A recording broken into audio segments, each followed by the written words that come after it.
Solo 2 de cada 10 alumnos y alumnas de la EPSG prioriza el producto de menor empaque.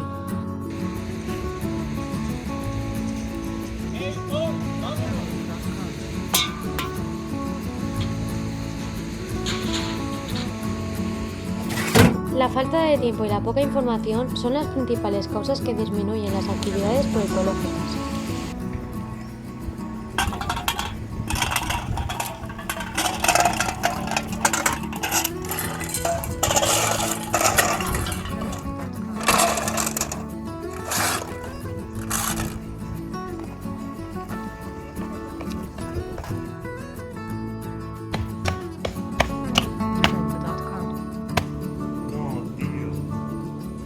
Se consume un promedio de 277 latas a la semana en el campus de Gandía.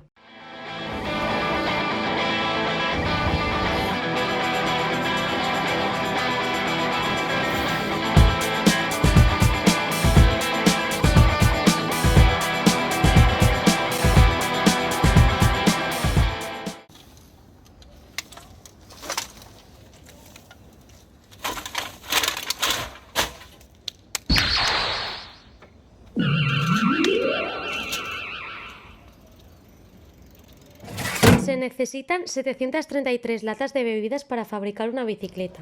Con el solo acto de reciclar, ahorramos energía y luchamos contra el cambio climático. Fabricamos nuevos productos, creamos puestos de trabajo y, lo más importante, preservamos nuestro planeta y el planeta de las generaciones futuras.